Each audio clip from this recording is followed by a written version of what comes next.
Amigos, amigas, bienvenue dans cette nouvelle vidéo qui n'est absolument pas sponsorisée par The North Face. Je n'ai pas ce genre de partenariat. On dirait à la fois un bonnet, un chapeau de marin et un chapeau de cow-boy. Bref, bienvenue dans cette nouvelle vidéo ou bienvenue sur ma chaîne. Si c'est la première fois du coup que vous faites un coucou, je suis Adam, coach sportif et formateur en sciences du sport. Et aujourd'hui, on parle étirement. Vous l'avez vu dans le titre, mais je vais utiliser le point de vue scientifique et donc physiologique pour pouvoir vous parler des étirements et répondre à toutes les questions que j'ai très souvent en DM, en commentaire ou même dans la vraie vie avec mes coachés. Est-ce que je dois m'étirer à la fin d'une séance de sport? Est-ce que c'est bien de s'étirer à la fin d'une séance de sport? Ou est-ce qu'il faut le faire avant une séance? Est-ce qu'il faut pas le faire du tout? Donc voilà, vous allez voir, on a plusieurs parties. La première partie, elle va vraiment être scientifique. J'espère que ça va vous plaire. Je vais essayer de vous expliciter de manière assez simple les différents éléments qui sont impliqués à l'intérieur d'un mouvement d'étirement, à l'échelle musculaire et à l'échelle du système nerveux. Ensuite, je vous expliquerai c'est quoi les réflexes du coup qui rentrent en ligne de compte et qui rentrent en jeu lorsqu'on étire un muscle, et donc pourquoi en termes de prévention des blessures, en termes de santé, d'efficience et d'efficacité, c'est peut-être plus intéressant de faire des étirements à tel ou tel moment. Je crois que j'ai déjà tout dit pour l'intro. On est parti?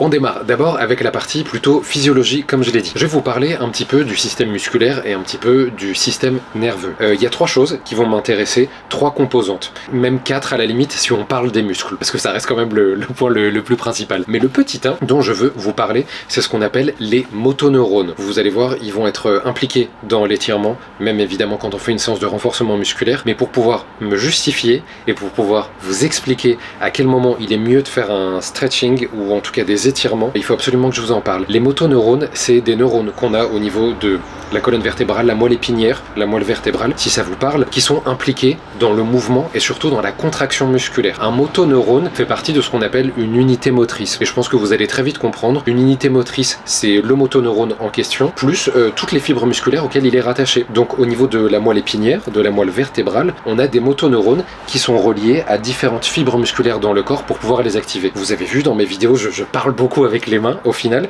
et ben ça c'est grâce à des motoneurones qui envoient un signal électrique direction les fibres musculaires pour qu'elles puissent se contracter. Donc ça c'est notre petit 1, c'est bien les motoneurones qui font partie d'une unité motrice. Donc il y a un petit courant électrique qui va de ce motoneurone jusqu'aux fibres musculaires et qui permet la contraction musculaire. Jusque là normalement ça va, je vous ai pas perdu. Petit 2, maintenant on passe à ce qu'on appelle les neurones sensoriels. Les neurones sensoriels, c'est comme s'ils fonctionnaient à l'inverse, c'est-à-dire qu'ils sont plutôt situés à l'intérieur des muscles et ils vont envoyer des messages électriques direction le système nerveux pour qu'il y ait une réponse et que l'information soit envoyée direction le système nerveux. Il y a des exemples évidemment hyper bateau. On a des neurones sensoriels au niveau des yeux pour pouvoir capter la lumière. On a évidemment des neurones sensoriels au niveau des oreilles pour pouvoir capter le son. Et donc on a ces différents stimuli, ces différentes informations qui sont envoyées direction le système nerveux et qui éventuellement vont amener à une réponse. Évidemment, pas automatiquement. Quand on reçoit de la lumière dans les yeux, si par exemple c'est de la lumière du soleil, on n'a pas besoin de faire grand chose. Ou alors évidemment de se tourner devant le soleil parce qu'on veut prendre du coup sa source de vitamine D. Mais sinon pareil, quand on entend un son, on n'a pas besoin de réagir à tous les sons. Par exemple quand vous avez le son de la télé, du coup vous y réagissez parce que vous êtes impliqué à l'intérieur. Mais sinon il n'y a pas besoin d'y réagir, c'est pas une question de vie ou de mort. En revanche, si vous êtes dans la rue et que vous entendez un crissement de pneus, par exemple dans la rue, là du coup vous avez les neurones sensoriels qui vont venir s'activer parce que ça peut être une source de danger, donc vous allez vous retourner, vous allez vous mettre en alerte. Donc tout ça c'est ce qu'on appelle les neurones sensoriels, mais surtout, ceux qui nous intéressent aujourd'hui, c'est ceux qui sont dans les muscles, évidemment. Et ceux qui sont dans les muscles, eux, vont permettre de ressentir s'il y a une contraction à l'intérieur du muscle ou au contraire s'il y a un étirement à l'intérieur du muscle. Donc pour l'instant, si on fait juste un petit récap, on a les neurones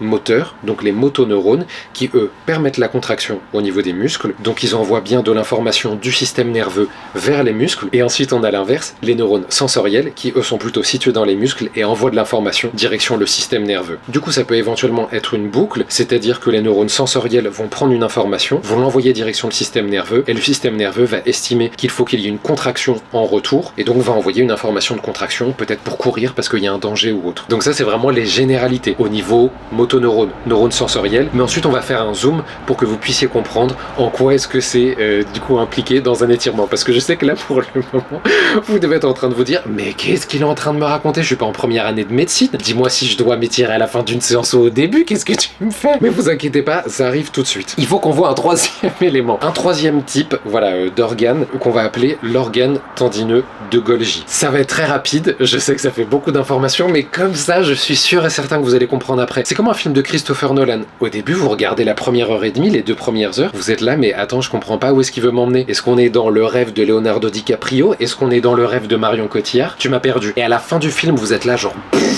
Waouh! C'est un peu le même effet que je recherche. Alors évidemment, il n'y a pas les mêmes moyens, on n'est pas sur une super production hollywoodienne, mais on est dans le même esprit. Donc on a dit organe tendineux de Golgi. Alors on va débriefer. Déjà dedans, vous êtes d'accord que vous entendez le mot tendineux. Donc c'est à voir avec les tendons. C'est des petits organes qui sont au niveau des tendons et qui justement vont pouvoir récupérer de l'information à cet endroit-là. Eux, ils sont plutôt activés lorsqu'il y a une contraction qui est très forte au niveau d'un muscle. C'est-à-dire lorsque vous soulevez une charge qui est très très lourde, vous avez une contraction au niveau du muscle, mais qui du coup va se répercuter au niveau du tendon. Souvenez-vous, le tendon, c'est ce qui vient relier le muscle à l'os. Donc comme ça, quand un muscle se contracte, ça permet d'avoir un mouvement osseux. Il y a un levier osseux, donc on peut déplacer le corps. Là, par exemple, avec le biceps, ça me permet de déplacer mon avant-bras lorsqu'il se contracte. Mais du coup, il y a une information au niveau du tendon qui est donnée, parce que le tendon, du coup, subit des contraintes avec cette contraction-là. Donc, les organes tendineux de Golgi, en fait, ils ont un super pouvoir, on va dire ça comme ça, c'est que lorsqu'il y a une contraction qui est trop forte ou qui devient dangereuse, ils ont pour pouvoir d'envoyer l'information aux motoneurones de se désactiver. Genre, ils sont shut down. Donc, quand il y a une contraction trop forte, organes tendineux de Golgi qui font coucou, ils se réveillent, il y a un truc qui va pas les gars, et ils envoient une information direction le système nerveux pour dire on arrête la contraction. Ça, c'était l'introduction. Ça y est, on vient de faire la première heure et demie du film de Christopher Nolan. Il nous reste 30 minutes du film de Christopher Nolan, et là, du coup, vous allez tout comprendre. Promis juré. Juste avant, je m'hydrate. À la vôtre. Maintenant qu'on a compris les personnages qui est impliqué à l'intérieur de tout ça, maintenant, on va passer aux choses sérieuses. On attaque ce qu'on appelle les réflexes. Et lorsque vous vous étirez, peu importe comment est-ce que vous le faites, que ce soit à la fin d'une séance de sport, que ce soit le matin en se réveillant, que ce soit après une course, que ce soit après avoir pris le métro, que ce soit au bureau, peu importe, lorsque vous vous étirez, il va toujours y avoir un ordre au niveau de différents réflexes qui vont rentrer en ligne de compte. Premier réflexe à se mettre en place. Roulement de tambour. Le réflexe myotatique. Je sais, ça commence à faire beaucoup de noms scientifiques, mais celui-ci, il va beaucoup nous intéresser, et ça, par contre, vous pouvez le retenir. Autant ce que je vous ai dit avant, c'est pas grave si vous retenez pas les noms. Là, par contre, je pense que c'est hyper intéressant de le retenir. Réflexe, c'est donc un réflexe. Myotatique, à l'intérieur, on voit qu'il y a le mot myo, M-Y-O, qui veut dire muscle. Autre exemple pour que vous ayez un contexte, myocarde, c'est le muscle cardiaque, c'est le cœur. Donc myo, c'est tout ce qui fait référence au muscle. Réflexe myotatique, c'est lorsqu'on s'étire, il va y avoir une réponse automatique d'un muscle. On est parti, je vous donne la définition, comme si vous étiez une classe. Pour résumer le réflexe myotatique, vous pouvez énoncer la phrase suivante: lorsqu'un muscle est étiré, il vient se contracter de manière automatique. On débrief. Lorsque je commence à étirer un muscle, par exemple dans cette position-là, ce sera a priori mon biceps, qui est donc à l'avant de mon bras. Lorsque j'étire un muscle, il y a donc des neurones sensoriels qui vont venir s'activer, étant donné qu'il y a un allongement des fibres musculaires et que ça pourrait représenter un potentiel danger. Puisqu'au moment où vous commencez à vous étirer,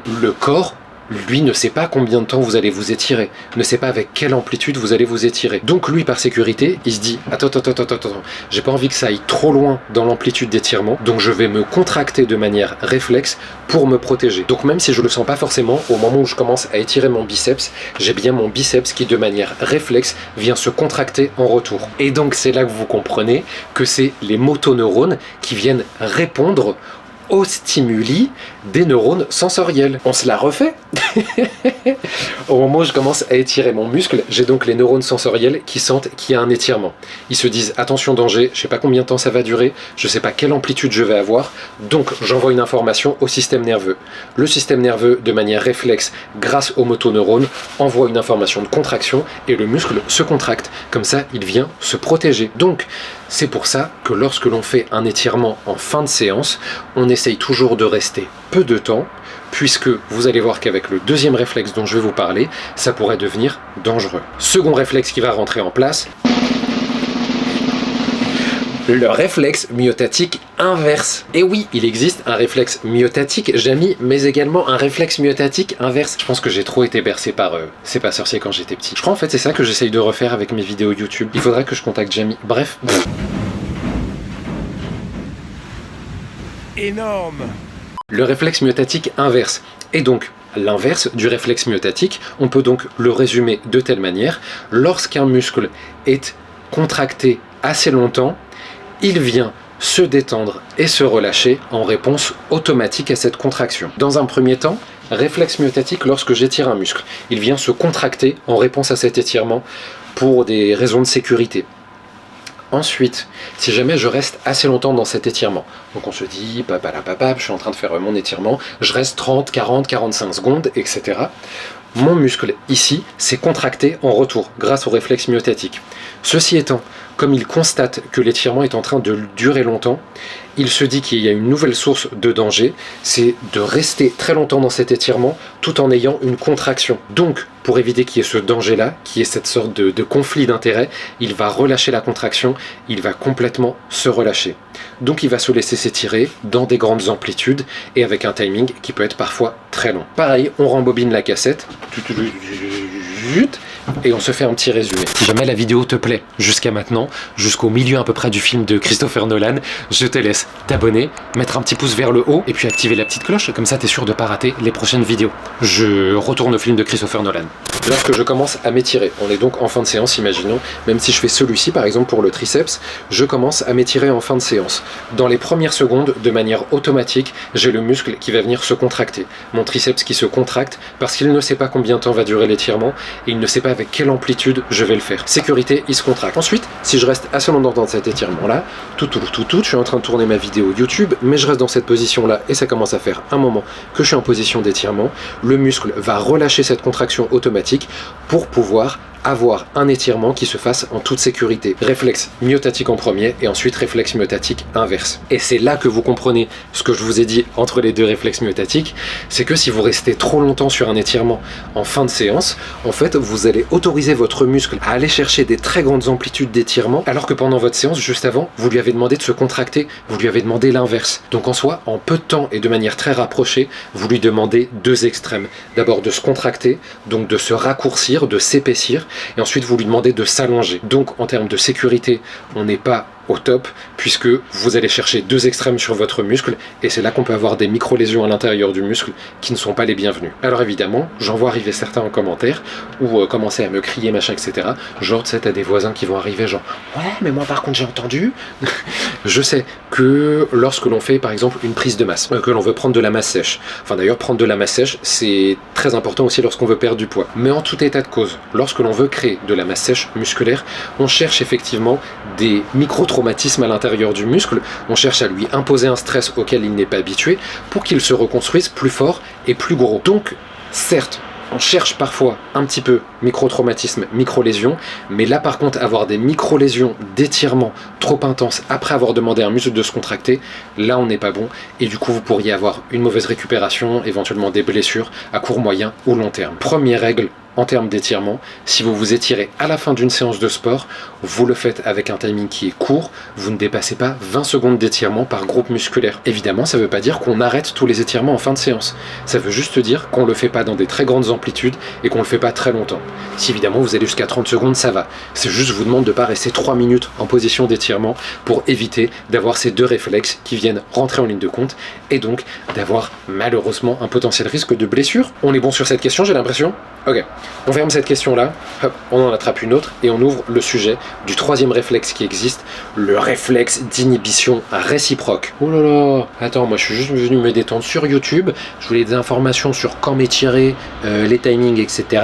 Oui, mais ça va nous servir. Le réflexe d'inhibition réciproque est assez simple à comprendre et ce sera ça la définition qu'on peut en donner. Lorsqu'un muscle est étiré, son muscle antagoniste est relâché. C'est aussi simple que ça. Vous voyez, franchement, je fais rien de fou aujourd'hui. Je vous donne juste des petites informations, je vous donne mon expertise et après vous en faites ce que vous voulez. Si on prend un exemple qui est assez parlant, encore une fois, lorsque je viens, imaginons, contracter mon biceps, ici je contracte mon biceps, et bien j'ai mon triceps, le muscle antagoniste du biceps, qui vient se relâcher. Pour tout ce qui est muscle antagoniste, évidemment, CF, la vidéo révision anatomie, vous avez le quadriceps à l'avant de la cuisse et l'ischio-jambier à l'arrière de la cuisse, biceps à l'avant du bras, triceps à l'arrière du bras, grand pectoral à l'avant du buste, grand dorsal à l'arrière du buste sur la chaîne postérieure.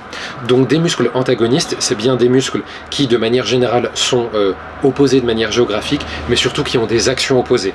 Mon biceps fait la flexion au niveau du coude, mon triceps fait l'extension au niveau du coude.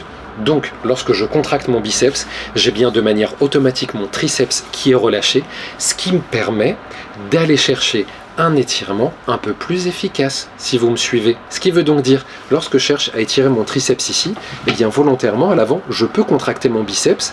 Comme ça, de manière automatique, je vais avoir un relâchement des fibres musculaires du côté triceps et donc augmenter potentiellement mon étirement. Maintenant qu'on a cette information-là, qui est donc un petit peu scientifique, je l'entends, qui est un petit peu physiologique. Maintenant qu'on a cette info, vous allez pouvoir aller chercher des étirements de meilleure qualité. Tout de suite, les amis, on va faire une expérience. Que vous soyez devant votre ordinateur, que vous soyez en train de regarder ma vidéo sur votre portable, posez votre portable ou levez-vous de votre bureau ou de votre lit. On va faire un test très rapide et vous allez voir tout de suite une différence au niveau de l'étirement. Suivez-moi. Vous allez vous mettre debout. Oui, je suis en Birkenstock, je suis dans une tenue. Bref, on s'en fout. Vous allez ici avoir les jambes un petit peu relâchées, c'est-à-dire qu'au niveau des genoux, vous n'avez pas les genoux qui sont complètement verrouillés. Vous tendez pas complètement les jambes. Donc genoux déverrouillés. Je vous laisse arrondir légèrement le dos pour aller direction le sol et venir toucher le plus bas possible. Vous allez sentir que ça tire au niveau des ischio-jambiers, complètement normal. Vous avez le droit d'arrondir le dos, vous n'êtes pas obligé de le garder droit. Mais essayez de descendre le plus bas possible. Sans tricher, vous voyez où est-ce que vous pouvez aller. Relevez-vous, secouez un petit peu les jambes. On va faire la même chose et vous allez voir que normalement, vous pourrez descendre plus bas. Cette fois-ci, vous allez complètement verrouiller les genoux. Donc, vous avez les quadriceps à l'avant de la cuisse qui sont contractés comme jamais. Vous les contractez fort, fort, fort, fort, fort, fort, fort. Et étant donné qu'on est en train de mettre en place le réflexe de... étant donné qu'on est en train de mettre en place le réflexe d'inhibition réciproque, normalement, les ischio-jambiers vont se relâcher. Continuez de contracter. On y est toujours, on y est toujours. Maintenant que c'est bon, vous relâchez. Hop. Vous attendez 2-3 secondes, essayez de descendre.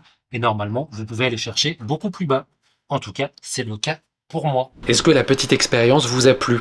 Est-ce que c'était une mise en pratique d'un savoir théorique qui était intéressante? Du coup, je vous ai donné un élément en plus. Lorsque l'on souhaite étirer un groupe musculaire, eh bien vous pouvez contracter le muscle antagoniste ou le groupe musculaire antagoniste pour avoir un étirement de meilleure qualité. Maintenant, je réponds évidemment à la question du timing, puisque c'est ça que vous attendez tous. Ça fait depuis 1h30 qu'on est devant le film de Christopher Nolan. On commence à s'impatienter. Au niveau des timings, comme je vous l'ai dit, si vous vous étirez en fin de séance, c'est ok, mais par contre, vous ne restez pas longtemps sur un étirement de groupe musculaire pour éviter justement tout ce qui est blessure. Maintenant, si vous cherchez à gagner en souplesse, si vous cherchez à gagner en mobilité, ou tout simplement à garder la souplesse actuelle que vous avez, ou même vous détendre, ça peut être hyper agréable de faire des étirements juste pour se détendre, essayez de dédier une séance à ça, un peu plus tard que votre séance de renfort, enfin séance de musculation, séance cardio, peu importe d'ailleurs, mais essayez de l'éloigner de votre séance. En soi, il n'y a pas besoin que ce soit hyper espacé, je vous demande pas par exemple de faire votre séance de muscu à 7h du mat et de vous étirer à 20h, mais juste que ce soit un peu espacé. Imaginons que vous vous entraîniez sur votre pause déjeuner, et ben en fin d'après-midi, lorsque vous rentrez chez vous, vous pouvez vous étirer un petit peu. Et là, vous pouvez justement rester un peu plus longtemps dans les positions, puisqu'on risque pas justement un conflit entre les contractions qui ont été demandées pendant la séance et l'étirement que vous demandez à votre muscle. Du coup, si vous vous étirez et que vous dédiez une séance à ça, là, vous pouvez rester longtemps dans les positions. Alors, il y a plusieurs méthodes qui existent. Il y a la méthode passive, en stretching, donc pour les étirements où vous vous relâchez complètement dans la position, vous laissez la gravité faire son travail. Ça peut être intéressant pour se relaxer, pour essayer d'aller chercher des grandes amplitudes. Ensuite, si vous cherchez à avoir une grande amplitude plus rapidement, c'est là que vous pouvez aller chercher la méthode antagoniste, c'est-à-dire contracter le muscle opposé à celui que vous voulez étirer pour qu'il y ait un étirement qui soit un petit peu plus évident. Et ensuite, vous avez aussi une autre méthode qu'on appelle la méthode creux, si jamais ça vous intéresse, qu'on appelle la méthode creux parce qu'en fait c'est un acronyme: contracte, relâche, étire. Donc l'idée, ça va être de contracter le muscle qu'on cherche à étirer, pas son muscle antagoniste, mais de contracter le muscle qu'on cherche à étirer, ensuite de le relâcher et après d'aller l'étirer. Donc typiquement, c'est très facile à faire avec les jambes au niveau des quadriceps ou des ischio-jambiers. Je trouve que c'est toujours le plus parlant. Ou par exemple, vous êtes allongé sur le dos, vous allez pouvoir venir chercher une jambe vers vous, mais ceci étant, dans la première partie qui est donc la partie contracte, vous avez votre jambe et vous allez la pousser vers l'avant. Vous la retenez avec vos mains, vous allez la pousser vers l'avant comme si vous vouliez la remettre dans le sol pour contracter vos ischio-jambiers qui sont responsables de l'extension de hanche, comme vous vous souvenez grâce à la vidéo révision anatomie. Donc vous avez la première partie, contracte. Ensuite vous relâchez, c'est-à-dire que vous relâchez la contraction de ce muscle-là, et ensuite vous étirez, qui correspond au E du creux, et là vous tirez un petit peu plus vers vous, et vous allez voir qu'en fait vous aurez déjà gagné de l'amplitude. Vous serez allé chercher plus loin, parce qu'en fait on vient accumuler différents réflexes au niveau des muscles qui vous permettent d'aller chercher plus loin dans l'amplitude. Évidemment, si vous faites cette méthode de creux, vous ne la faites surtout pas à la fin d'un entraînement de musculation ou de cardio, peu importe, de tout ce qui peut être renforcement musculaire. Sinon là on est quasi sûr et certain que ça peut venir trop tirer et vous allez vous taper des courbatures ou même je sais pas, des petites contractures, parfois même des élongations. C'est déjà arrivé, j'ai déjà vu ça, et donc on ne veut pas de ça, on est d'accord. Je n'ai pas besoin de vous poser la question, je sais qu'on n'a pas envie de ça. Et ensuite la dernière méthode qu'on pourrait avoir, ce serait la méthode CREA, C-R-E-A, donc contracte, relâche, étire, antagoniste. On reprend le même exemple. Vous êtes allongé, vous venez tirer sur une jambe vers vous, vous contractez l'ischio-jambier, donc vous poussez vers l'avant, ensuite vous relâchez la contraction et après vous retirez vers vous, mais au moment où vous étirez l'ischio-jambier, en plus de ça, vous contractez les quadriceps, le groupe antagoniste des ischio-jambiers, et là encore une fois vous êtes quasi sûr de gagner tout de suite en amplitude. Dernier type d'étirement qui peuvent être intéressants, c'est en début de séance. On me pose souvent la question, est-ce que ça sert à quelque chose de s'étirer en début de séance? Alors oui, ça peut être super intéressant pour participer à l'échauffement, mais pas des étirements passifs. Pas le fait de rester ici dans une position où en fait on va juste demander aux muscles de s'étirer, où en soi il n'y a pas vraiment de plus-value avant de lui demander de se contracter. Par contre, ce qu'on appelle les étirements balistiques peuvent être super intéressants pour un échauffement. Un étirement balistique, c'est lorsqu'en fait on va enchaîner une contraction et un étirement au niveau du groupe musculaire. Pareil si je fais ce mouvement-là, ici. Donc si je prends cet exemple-là, lorsque je vais vers l'arrière, je suis en train d'étirer mon grand pectoral, et lorsque je vais à l'avant, je suis en train de le contracter. Donc lorsque je fais rapidement ce mouvement-là, j'ai une succession de contractions étirements, qu'on va donc appeler des étirements balistiques. Pareil ici, lorsque j'ai le bras vers l'avant, j'ai mon triceps qui ici est en étirement, et vers l'arrière il est en contraction. Donc je viens enchaîner contraction et étirement, et là ça peut être intéressant d'un point de vue échauffement pour pouvoir préparer le muscle à l'effort de faire des étirements balistiques. Je crois que je vous ai tout dit en termes de faits scientifiques et de techniques d'étirement qui peuvent vous aider au quotidien. On va se faire un petit résumé. En début de séance, si on fait des étirements, on va privilégier ce qu'on appelle des étirements balistiques. On va le faire pendant 20-30 secondes sur les groupes musculaires en question. Donc c'est bien le fait de balancer les bras, le fait de balancer les jambes, etc. Enchaîner une contraction et un étirement sur le même groupe musculaire. Si jamais on fait des étirements en fin de séance, là on va privilégier des étirements qui sont courts et qui ne sont pas sur des très grandes amplitudes. Ce que j'appelle court, c'est éviter de dépasser les 30 secondes. Rester 15-20 secondes sur un groupe musculaire, c'est largement suffisant. Et ensuite on a le troisième cas, c'est-à-dire une séance dédiée de stretching, où là vous pouvez rester bien plus longtemps sur les positions. Vous pouvez le faire de manière passive ou de manière active, et si vous le faites de manière active, vous avez la technique du creux qui peut être intéressant, la technique antagoniste, et ensuite le mix des deux, technique CREA, c'est-à-dire contracte, relâche, étire, plus contraction du muscle antagoniste. J'espère que du coup j'ai répondu aux questions que vous pouviez avoir, et surtout que l'aspect, l'angle d'attaque entre guillemets scientifique et physiologique du coup vous a plu pour vraiment mieux comprendre ça, et que du coup vous ne soyez pas juste avec des données en termes de durée. Bon bah on m'a dit que je devais pas m'étirer en fin de séance, on m'a dit que je devais faire tel timing, mais on comprend pas forcément, et vous me connaissez, je suis toujours partisan de la connaissance, c'est-à-dire que lorsque l'on connaît quelque chose, forcément on le comprend mieux, et puis surtout ça nous donne plus de motivation après pour pouvoir en faire quelque chose. Si jamais vous avez des questions supplémentaires sur tout ce qui est étirement en début, fin de séance, ou alors même des séances de stretching dédiées, je vous attends dans les commentaires, n'hésitez pas à me poser des questions et je pourrais faire un deuxième épisode, entre guillemets une suite à cette vidéo là, pareil toujours en me basant sur des faits scientifiques pour vous répondre. En attendant, je vous souhaite une bonne journée, une bonne semaine, bonne soirée, ce que vous voulez. Je vous dis bisous, bon dimanche et à la semaine prochaine.